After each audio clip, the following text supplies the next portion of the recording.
మరనాడు అనురాధ సారథి కారులో వెళ్లి సరస్వతమ్మ గారికి కనబడొచ్చారు. నిర్మల సంగతి వీళ్లు చెప్పే వరకు ఆమెకు తెలీదు. కన్నతల్లి గనుక కన్నీళ్లు పెట్టుకుంది. సారథి ఖరీదైన పొట్టుచీర ఆమెకిచ్చొచ్చాడు. సీతారామయ్య గారు వచ్చారని తెలిసి ప్రసాద్ చూడ్డానికొచ్చాడు. కాసేపు ఆయన్ని పరామర్శించాక అంతా వచ్చి ముందు గదిలో కూర్చున్నారు. ప్రసాద్ ఇదివరలో చూసున్నాడు గనుక దుర్గను పలకరించాడు బాగున్నారా అని.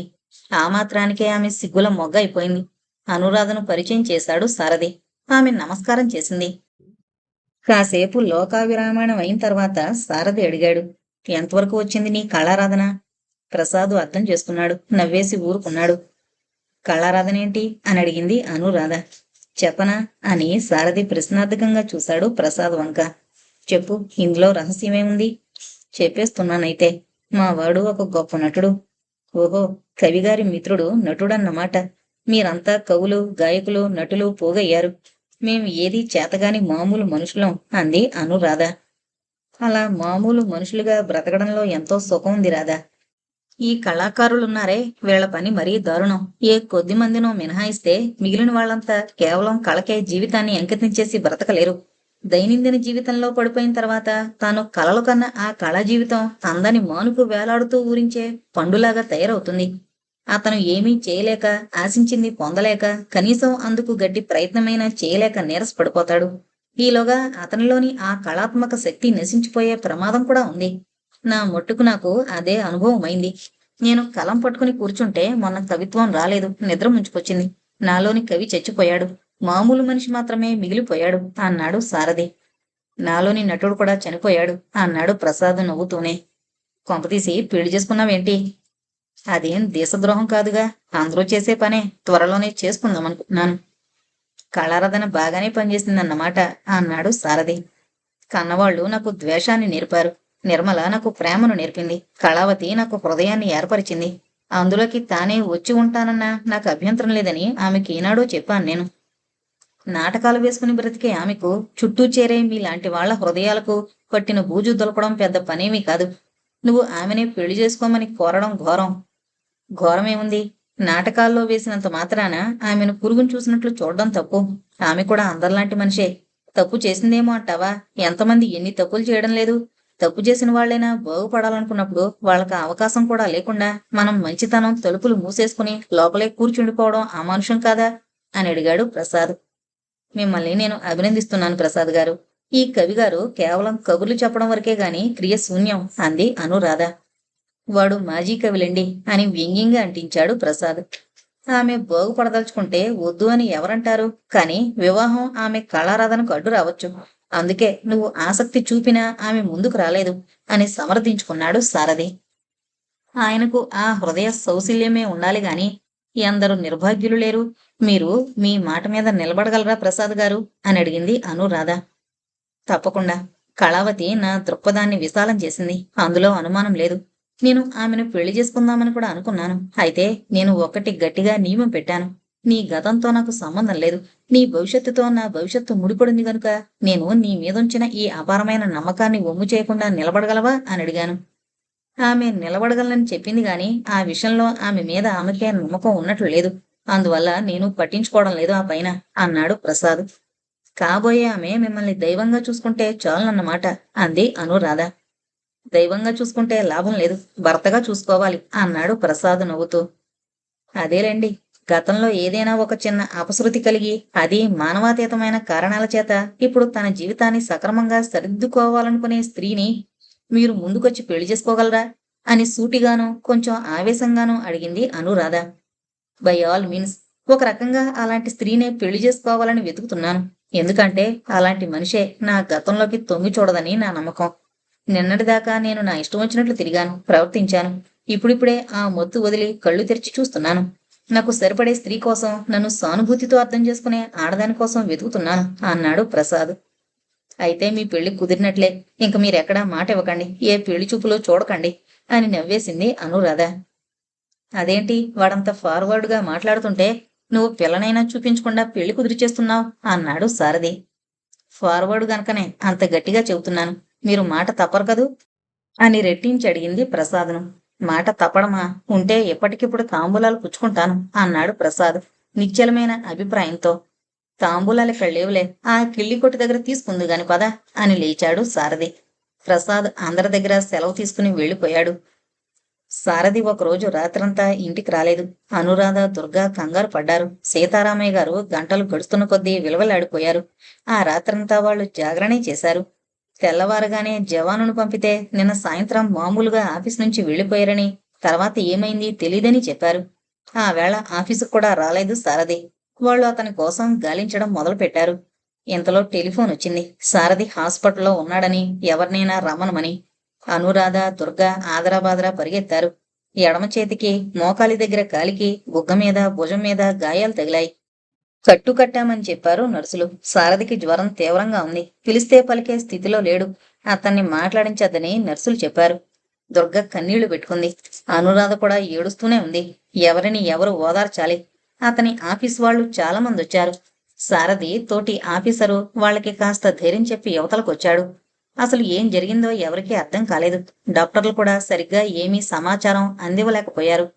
ఆ రోజంతా అనురాధ, దుర్గా అక్కడే ఉండిపోయారు. మర్నాటికి సారథికి కొంచెం జ్వరం తగ్గింది.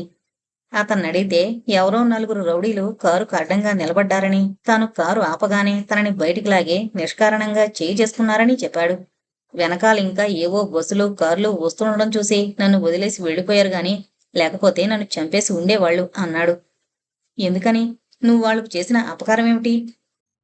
అసలు వాళ్ళు ఎవరో నాకు తెలిస్తేనే కదా అపకారం ఉపకారం తెలియడానికి. రోడ్డు మీద అంత ధైర్యంగా కార్లాపి బయటికి లాగి దౌర్జన్యం చేయడానికి ఎన్ని గుండెలు కావాలి అని ఆశ్చర్యపోయింది అనురాధ. మా ఆఫీసు, ఫ్యాక్టరీ ఊరికి కొంచెం దూరంలో ఉన్నాయి కదా రాధా. మధ్యలో ఒక ఫర్లాంగు దూరం కాస్త నిర్జనంగానే ఉంటుంది.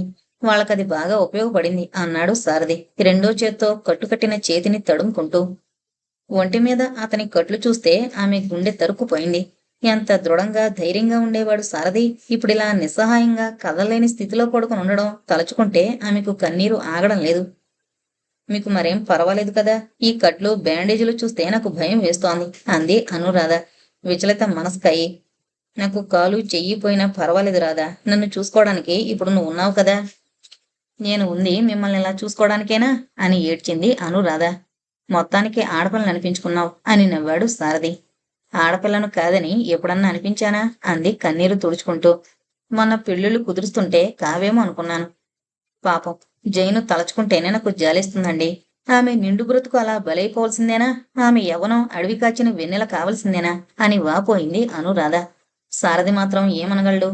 ఉన్నట్లుండి శిరీష సారథి దగ్గరకు వచ్చేసింది. ఆమె కూడా దుర్గను చూసి విస్తుపోయింది. అనురాధ పరిచయం చేసింది. శిరీష తాను కనిపెట్టిన విషయాన్ని ఆత్రంగా చెప్పేసింది అనురాధతో. మా అన్నయ్య రౌడీలకు డబ్బిచ్చి సారథిని కొట్టించాడట. నాన్న డబ్బు నీ పేర వేశాడని అమ్మ అన్నయ్య కనుక్కున్నారు. ఆ డబ్బు లాక్కోవడం కోసం నిన్ను ముందు లోపరుచుకుంటే తర్వాత డబ్బు లాక్కోవచ్చునని వాళ్ళిద్దరూ ఎత్తువేశారు. అది జరగకపోగా నువ్వొచ్చి సారథి దగ్గర చేరడం మరింత కోపం కలిగించింది వాళ్లకు. కుండు మీద కారం చెల్లినట్లుగా అయింది. అన్నయ్య సారథి అంతు చూస్తానని ప్రగల్భాలు పలికి చివరకు చేసిన ఘనకార్యం ఇది. నేను ఉండబట్లేక ఆ అమ్మతో నాన్నగారు మనకు చెప్పిన రహస్యమంతా చెప్పేశాను. నీ చిన్న కొడుకు చేత పెద్ద కొడుకును చంపించుకుంటున్నావా అని అడిగాను. నీ వేలుతోనే నీ కన్ను పొడిపించుకుంటున్నావా అని చివాట్లు పెట్టాను. ఆ అమ్మ ఈ విషయం నమ్మలేదు మొదట. తర్వాత నాన్నగారికి ఆమెకు మధ్యనున్న కలహం, దానికి కారణం ఆమె పురుడొచ్చినప్పుడు స్పృహలేని స్థితిలో పడుండడం, ఇవన్నీ నాన్న మాకు చెప్పాడని చెప్పాను. మీ అమ్మ ఏమంది మరి అని అడిగింది అనురాధ. మీ అందరికీ చెప్పిన రహస్యం నాకెందుకు చెప్పలేదు అని అడిగింది. చెబితే నువ్వు నమ్మవు. ఆయన అక్రమ సంతానానికి కూడా నీ ఆస్తిలో వాటా కోసం ఇవన్నీ కల్పించి చెబుతున్నాడని నువ్వు అంటావు. ఆ సంగతి నాన్నగారు ఊహించలేని విషయం ఏమీ కాదని చెప్పాను. ఇప్పుడు అమ్మ దీన్ని నమ్మడమా నమ్మకపోవడమా అన్న సందిగ్ధంలో పడిపోయింది. మధు చేయించిన పని అని తెలుసుకున్న తర్వాత సారథి తేలిగ్గా నవ్వేశాడు. మా తమ్ముడు కొట్టిన దెబ్బలే గనుక తొందరగానే నయమైపోతాయి అన్నాడు. ప్రసాద్ ఈ మధ్య 2-3 సార్లు వచ్చి చూసి వెళ్ళాడు సారథిని. అతను వచ్చినప్పుడల్లా అనురాధ అతన్ని వదిలిపెట్టలేదు. అతని పెళ్లి గురించి నిలదీసి అడుగుతూనే ఉంది. అతను తన మాటకు తిరుగులేదని ఖచ్చితంగా చెబుతూనే ఉన్నాడు. పాపం మీ మరదలు మీ మీద చాలా ఆశలు పెట్టుకున్నట్లుంది అంది అనురాధ ఒకరోజు సారథితో. మరదలు బావ మీద ఆశ పెట్టుకోవడం సహజమే కదా, అదేం లోకాతీతమైన విషయం కాదు అన్నాడు సారథి. కానీ మీరు పరాయి వాళ్ళైపోతున్నారని తెలిసాక పాపం ఆమె బాధపడుతుంది. నేను పరాయివాణ్ణి ఎలా అవుతాను? ఎప్పటికీ ఆమె భావనే. అబ్బా, మీ మొండి వాదన మీదే. ఆ పిల్ల పాపం దేనికో బాధపడుతున్నట్లుగా ఉంది అంది అనురాధ. నేనింత కష్టంలో ఉంటే బాధే కదా మరి అని నవ్వేశాడు సారథి.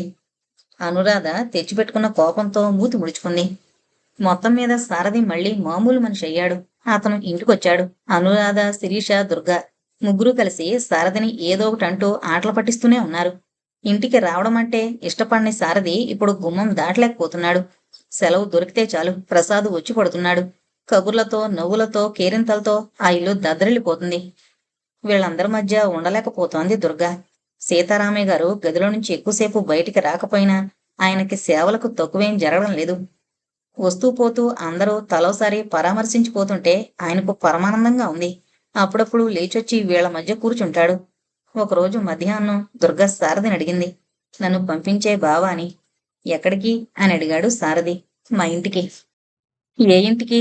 ఆడపిల్లకు రెండిళ్లుంటాయి. ఒకటి పుట్టిల్లు, రెండు అత్తిల్లు అన్నాడు సారథి. ఇది ఆ రెండూ కాని చోటు కదా బావా నాకు అనేసింది ధైర్యం చేసి. నీ బాధ నాకు తెలుసు దుర్గా, కాని నా బాధలు కూడా నువ్వు కొంచెం గ్రహించాలి. నిన్ను ఇప్పట్లో ఎక్కడికి పంపించను. పెళ్లి చేసి అత్తారెడ్డికి పంపించాల్సిందే. నువ్వు కొంచెం గుర్రాన్ని కట్టేయాలి అని చెప్పాడు సారథి. దుర్గా అందుకు సంతోషించిందో విచారించిందో తెలీదు. మొత్తం మీద మాట్లాడలేదు. హేమలతాదేవి శిరీష చెప్పిన విషయాల్ని నమ్మనూ లేకపోయింది, నమ్మకుండా ఉండనూ లేకపోయింది. ఏం చెయ్యాలో తెలియని ద్వైధీభావనలో పడిపోయింది. చివరకు ఒక నిర్ణయానికొచ్చి అప్పుడు తాను పురుడు పోసుకున్న నర్సింగ్ హోంకు ఉత్తరం రాసింది. తన వివరాలు రాస్తూ, రాజగోపాలరావు గారి భార్య విషయం మీకు గుర్తుండే ఉంటుందని, పైగా ఇలాంటి వ్యవహారాలు తరచూ చేయరు గనక ఇది మీరంత త్వరగా మరిచిపోయి ఉండరని రాసి, ఇప్పుడు ఈ నిజం తెలుసుకుని నేను మీ మీద కేసులు పెట్టబోవడం లేదు, కోర్టులకి లాగబోవడం లేదు. నా కొడుకును కలుసుకోబోతున్నాను. మనస్ఫూర్తిగా వాణ్ణి దగ్గరకు తీసుకోబోతున్నాను. కనుక దయచేసి ఇది ఎంతవరకు నిజమో తెలుపుమని కోరింది. ఒక వారం రోజుల తర్వాత ఉత్తరం రానే వచ్చింది. అప్పుడు ఆ నర్సింగ్ హోం నడిపిన డాక్టర్ చనిపోయాడు. ఇప్పుడు ఆయన కొడుకు దాన్ని నడుపుతున్నాడు. మీ విషయం నిర్ధారణగా నేను చెప్పలేను, కానీ ఎప్పటినుంచో ఇక్కడ నర్సుగా పనిచేస్తున్న ప్రభావతి అలాంటి కేసు ఒకటి జరిగిందని చెప్పింది. డాక్టర్ గారు బిడ్డ పోయాడని ఆమెతో అబద్ధమాడారు, నాతోనూ అబద్ధమాడించారు అని ఇక్కడి నర్సు తెలియజేసింది గనుక మీకు తెలుపడమైంది అని రాశాడు. సారథి తన కొడుకేనని తెలిసిన తర్వాత ఆమె మాతృహృదయం ఆక్రోశించింది. ఎంత ఆపుకుందామన్నా ఆగని దుఃఖం ఆమెను వివసరాల్ని చేసింది. ఆమె సారథి ఆఫీసుకు ఫోన్ చేసి ఒక్కసారి వచ్చిపోమ్మని కోరింది. మరో గంటలో అతను ఆమె ముందు ప్రత్యక్షమయ్యాడు. ఆమె సారథిని ఆప్యాయంగా చూస్తూ దగ్గరకు తీసుకుంది. నాయనా సారథి, నన్ను మన్నించగలవా బాబు? నేను నీకు తల్లినయుండి శత్రువులా ప్రవర్తించాను. ఇప్పుడు నేను దయనీయమైన స్థితిలో పడిపోయాను నాయనా. ఆయన వెళ్ళిపోయారు. కేవలం నా మూర్ఖత్వం వల్లనే ఆయన్ను దూరం చేసుకున్నాను. అయితే ఆయన ఏనాడూ నాకు మనసు విప్పి చెప్పలేదు. ప్రతిదీ నా నుంచి దాయడానికే ప్రయత్నించారు. అందుకే ఆయన చెప్పకపోయినా నేను నా వెనక జరుగుతున్నదేంటో తెలుసుకోవడానికి ప్రయత్నించాను. నాకు అహంకారం ఉంది సరే, ఆయన మాత్రం ఏమంత సామరస్యంగా ఉండడానికి ప్రయత్నించారు గనుక మేమిద్దరం ఒక వరలో ఉన్న రెండు కత్తుల్లా లోకం కోసం ఒకే ఇంట్లో ఉంటూ పరస్పరం ద్వేషించుకుంటూ దూషించుకుంటూ బ్రతికాను నాయనా. ఈ పరస్పర వైరుధ్యంలో పిల్లలు ఎలా ఉన్నారో ఏమైపోతున్నారో పట్టించుకోలేదు. పెద్దవాడు నా కడుపున చిచ్చుపెట్టి వెళ్ళిపోయాడు. రెండోవాడు రెండోవాడివి నువ్వు శారీరకంగానే గాక మానసికంగా కూడా చాలా దూరంగా ఉండిపోయావు. మీ నాన్నగారు నా మీద కక్ష తీర్చుకోవడానికి ఈ పని చేశారట. సరే, తీర్చుకున్నారు, కక్ష తీర్చుకున్నారు, ఆయనే నెగ్గారు. కానీ సారథి, నేను మీరు అనుకున్నంత క్రూరాత్మురాల్ని కాదు. ఒక్కసారి గట్టిగా నా చెంపలు వాయిగొడితే నేను ఆయనకు లొంగిపోయి ఉండేదాన్ని. ఆయన ప్రేమగా నా మీద చేయి వేయడానికే వెనకాడేవారు. ఇక కోపంతో నన్ను ఆయన ఏం చేయగలరు? గుండెల్లో దావాగ్నిని దాచుకున్నారు. అగ్ని ఉన్న చోటే ఉండదు బాబు, అందినంత వరకు దహించి వేస్తూనే ఉంటుంది. ఆ దావాగ్నిని, క్రోధాగ్నిని నాకు అంటించారు. నేను రెచ్చిపోయాను. ఆయన లొంగక తప్పలేదు. కానీ లొంగలేదాయన. ఈ సంఘర్షణతోనే జీవితం గడిచిపోయింది. ఏం జరగకూడదో అదే జరిగిపోయింది. ఫలితం చూసావా బాబు? కళకళ్లాడవలసిన ఈ సౌజన్య నిలయంలో సౌజన్యమే కరువైంది.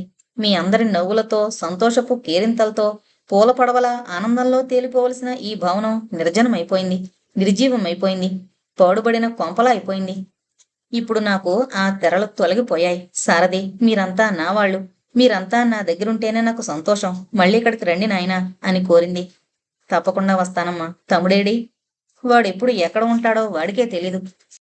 ఒక్కదానివి ఇక్కడే ఉంటావు, నా దగ్గరికి రా అమ్మా. నేను నీ దగ్గరికి రావడానికి అభ్యంతరం లేదు. ఇక్కడికి నా ఆఫీసు చాలా దూరం. అదిగాక అక్కడ ఇంకా కొంతమంది ఉన్నారు.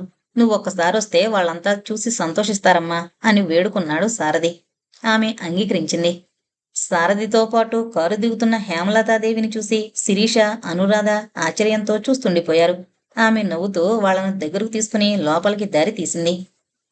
శిరీష 2-3 రోజుల నుంచి అదో మాదిరిగా ఉంటోంది. గదిలో నుంచి బయటకు రావడం లేదు. నలుగురికి దూరంగా ఉంటోంది. ముభావంగా ఉండిపోతుంది. నిప్పుని నిజాన్ని దాయడం అంత తేలికైన పనేనా?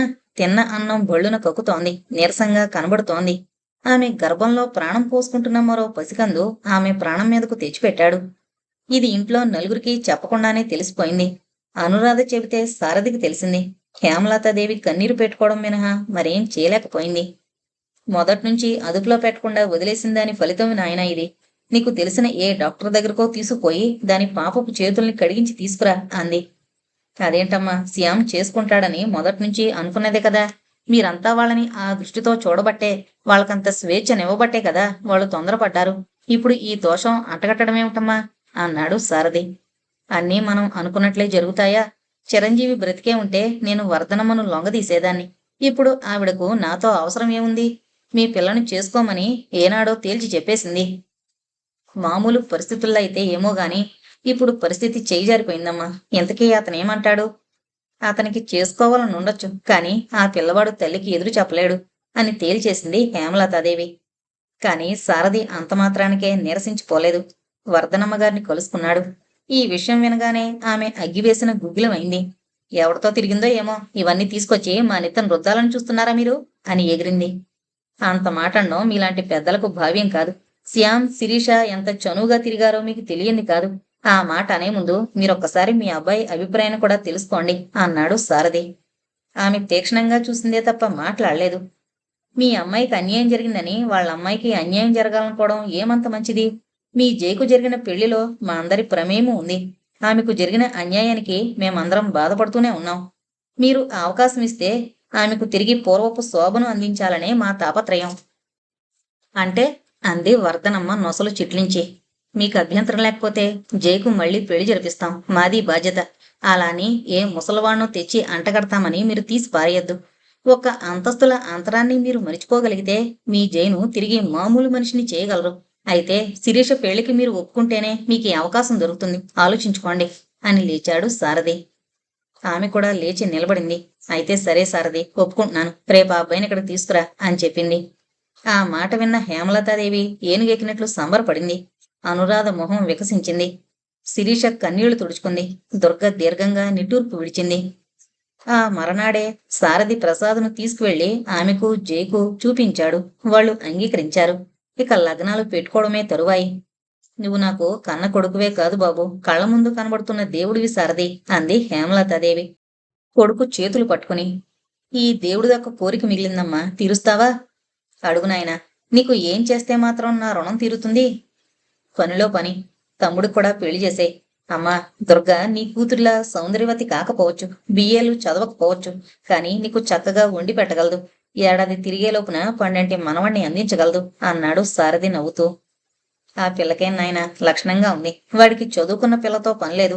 ఆ మొరట వెధవను లొంగదీసుకోవడానికి ఈ మాత్రం మొరట మనిషి కావలసిందే అంది హేమలతాదేవి దుర్గ తల నిమురుతూ. ఇక లగ్నాలు పెట్టుకోవడమే తరువాయి. కాని అందరి మనసుల్లోనూ ఒకటే కొరత మిగిలిపోయింది. ఇంత సంరంభంలోనూ అసలు వ్యక్తి అయిన రాజగోపాలరావు లేకపోవడం పెద్ద లోటుగానే ఉంది. కాళ్లా వేళ్లా పడి బ్రతిమలాడి లాక్కొద్దామన్నా ఆయన ఎక్కడున్నారో తెలీదు. సారథికి ఎందుకో మెరుపులాంటి ఆలోచన వచ్చింది. మాధవరావు గారిని కలుసుకుని సంగతంతా వివరించాడు. ఆయన ఒక చిరునవ్వు నవ్వేసి, మీరు లగ్నాలు పెట్టుకోండి, ఒకరోజు ముందుగా ఆయన్ని పిలిపించే పూచీ నాది అన్నాడు.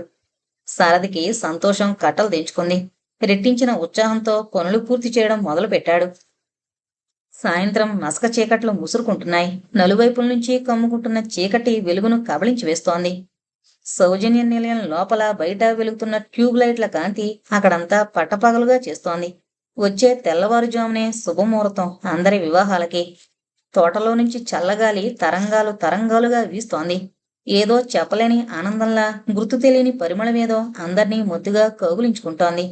ఆ సౌజన్య నిలయం ఇప్పుడు 25 ఏళ్ల తర్వాత స్వతంత్ర భారతదేశంలా అన్ని రకాల వ్యక్తులతోనూ, చిత్ర విచిత్రమైన మనస్తత్వాలు గల వారి కలయికతోనూ రంగురంగులుగా గీసిన రమణీయమైన చిత్రపటంలా ఉంది.